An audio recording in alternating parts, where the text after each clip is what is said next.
ফলতার BJP প্রার্থীর সমর্থনে প্রচারে শুভেন্দু অধিকারী একটা দীর্ঘ পথ তিনি রোড শো করবেন। সেই রোড শোই শুরু হচ্ছে।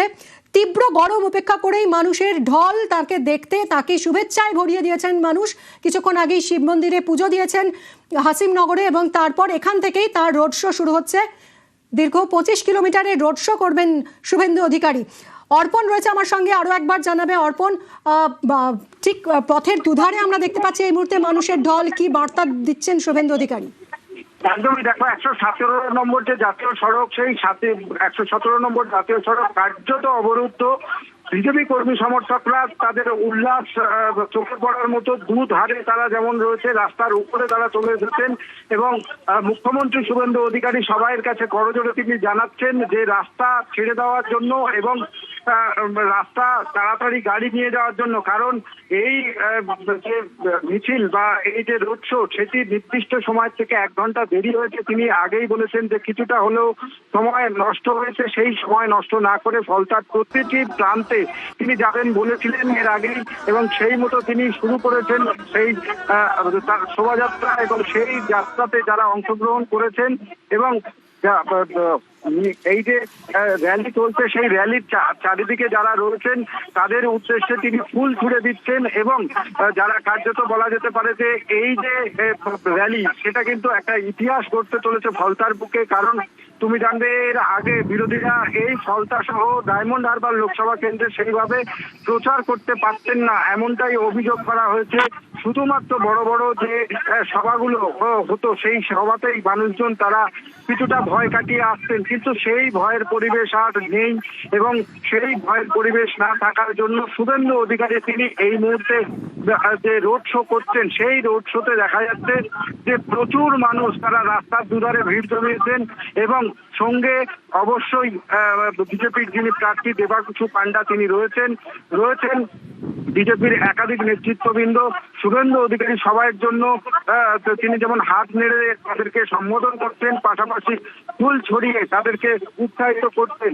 এই মুহূর্তে হাসিমনগর ছেড়ে সেই যে তার যে গাড়ি, সেটি আগিয়ে আসছে হাসিমনগর ছেড়ে ফলতার উদ্দেশ্যে এবং তুমি ছবিতেই দেখতে পাচ্ছ যে দুদিকে রাস্তার দুই ধারে 117 নম্বর জাতীয় সড়ক জুড়ে মানুষের যে উৎসাহ এবং তার সঙ্গে যে বিজেপি কর্মী সমর্থকরা রয়েছেন তারা বাইক নিয়ে যে বড় বড় ফেস্টুন পতাকা নিয়ে তারা বেরিয়েছেন এবং এই যে মিছিল, সেই মিছিলে তারা সামিল হয়েছেন।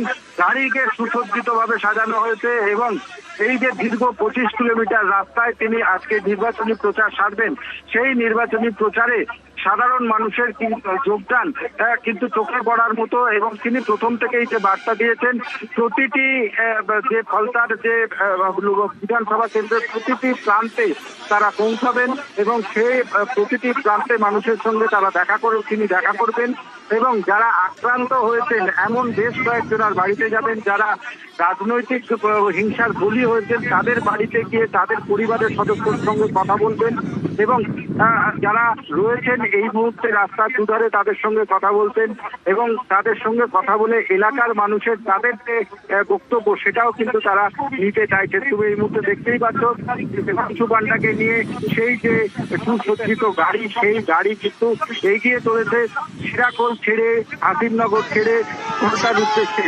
ফলতার যে কটি পয়েন্ট রয়েছে সেই পয়েন্টে কিন্তু নির্দিষ্ট করে লোক এবং কর্মী সমর্থক তারা যারা রয়েছেন তাদের সঙ্গে তিনি দেখা করবেন এবং হাত জড়ো করে তাদের সঙ্গে কথা বলতেন এবং দেখা যাচ্ছে যে সমস্ত বর্ণের সমস্ত ধর্মের মানুষ তাকে দেখে কিন্তু হাত উঁচু করে তাকে সম্বোধন করছেন এবং এই যে মিছিল, এই যে জনসংযোগ, এই যে নির্বাচনী প্রচার, তা কিন্তু অন্য একটি মাত্রা আনতে চলেছে এই পুনর্নির্বাচনে।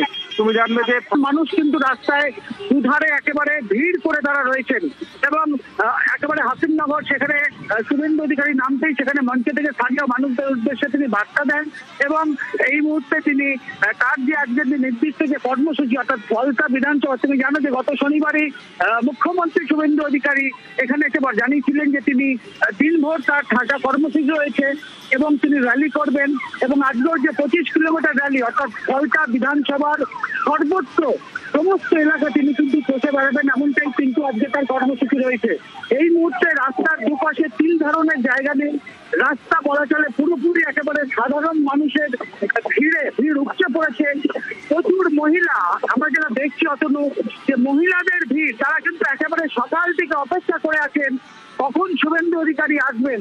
এবং আজকে তার যে কর্মসূচি অর্থাৎ মিছিল রয়েছে এবং পোস্টপোল ভায়োলেন্সে যারা আক্রান্ত হয়েছেন তাদের বাড়িতেও বাড়িতে তার যাওয়ার কথা হয়েছে, তাদের সঙ্গে সাক্ষাৎ, পরিবারের সঙ্গে সাক্ষাৎ করার কথা রয়েছে। এই মুহূর্তে একেবারে ভিড় উপচে পড়েছে, লোকারণ্য, একেবারে জনসমুদ্র। ফলতা বিধানসভার সর্বত্র যেদিকেই তাকানো যায় শুধু মানুষের ভিড় আর মানুষের ভিড়। আমরা দেখতে পাচ্ছি দলীয় পতাকা থেকে শুরু করে বেলুন, গেরুয়া পতাকা সব নিয়ে সাধারণ মানুষ কিন্তু তারা রয়েছেন। কেউ একেবারে শুভেন্দু অধিকারীকে সামনে থেকে তারা দেখতে পেয়ে তাদের মোবাইল বন্দি করছেন মুখ্যমন্ত্রীকে। এবং শুভেন্দু অধিকারীও কিন্তু একেবারে আজকে দিনভর যে ফলতায় তার যে বিধানসভা এলাকায়, তুমি জানো যে আগামী 21 তারিখ নির্বাচন রয়েছে, পুনর্নির্বাচন রয়েছে, তার আগে দলীয় প্রার্থী দেবাংশু পান্ডার সমর্থনে তিনি একেবারে সাধারণ মানুষের মধ্যে মিশে গিয়ে ফলতা জুড়ে তিনি কিন্তু একেবারে তিনি প্রচার চালাচ্ছেন।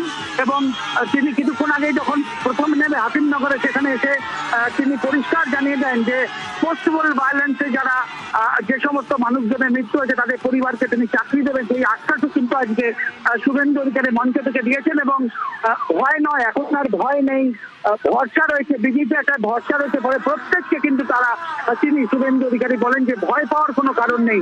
এবং তারপরেই মানুষের বাঁধভাঙা উচ্ছ্বাস আমরা দেখতে পাচ্ছি মুখ্যমন্ত্রী শুভেন্দু অধিকারী তাকে লক্ষ্য করে। ইরন আছেন আমার সঙ্গে, ইরনের সঙ্গে একবার কথা বলবো। ইরন, এই যে ফলতায় 21 তারিখ যে আবার ভোট হচ্ছে, তার পিছনে কারণ হলো অভিযোগ, নানা রকম অভিযোগ। এমন অভিযোগও এসেছে যে ইভিএমে নাকি আতর লাগিয়ে দেওয়া হয়েছে, কোন বোতামটা টিপছে সেই গন্ধটা পাওয়া যাবে, আঙুলে থেকে যাবে। কি ভয়ঙ্কর ব্যাপার! এতটা ভয়ের একটা জায়গা তৈরি হয়েছিল, অভিযোগ তো সেরকমই।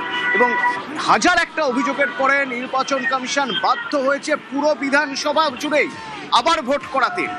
সেই ভোটের আগে এত মানুষ রাস্তায়, এই গরমে এত মানুষ রাস্তায়, এবং তারা এই 25 কিলোমিটারের যে কর্মসূচি তাতে বিভিন্ন জায়গায় তারা থাকবেন, আরও মানুষ যোগ হবেন, কিছু কিছু মানুষ হয়তো পুরোটা থাকবেন না। এটা কিভাবে ব্যাখ্যা করবে? যেখানে ভয়ের পরিবেশ ছিল, সেই ভয়ের পরিবেশ, সেই জায়গায় এত মানুষ রাস্তায় নেমে এসেছেন।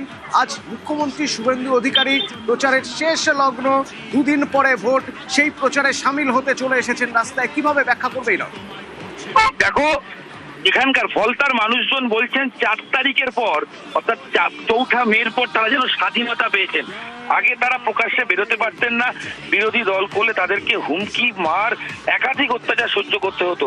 এই মুহূর্তে যে ছবি তুমি যদি দেখো তাহলে কিন্তু স্বতঃস্ফূর্ত জনজোয়ার শব্দটা আমি আবার রিপিট করছি এই কারণে, শুধু বিজেপি কর্মী এসছেন তা নয়, প্রচুর বাড়ি থেকে মহিলা, শিশু, কন্যা প্রত্যেকে বেরিয়ে এসছেন, বৃদ্ধ মানুষ তারা বেরিয়ে এসছেন, তারা উৎসাহের রীতিমতো রাস্তার মাঝখানে চলে আসছেন। কারণ শুভেন্দু অধিকারীকে শুধু দেখা নয়, হয়তো তারা বলছেন যে শুভেন্দু অধিকারী হচ্ছে সেই ব্যক্তি বা বিজেপি সেই দল যাদের হাত ধরে তাদের মুক্তি ঘটেছে। কিসের মুক্তি? জাহাঙ্গীর বা এখানকার যারা এর আগে তৃণমূল কংগ্রেসের যারা দায়িত্বে ছিলেন তারা যে অত্যাচার করতেন বলে দীর্ঘদিন অভিযোগ ছিল। তারা বলছেন অভিযোগ করারও জায়গা ছিল না এক সময়, তারা অভিযোগ করতেই ভয় পেতেন।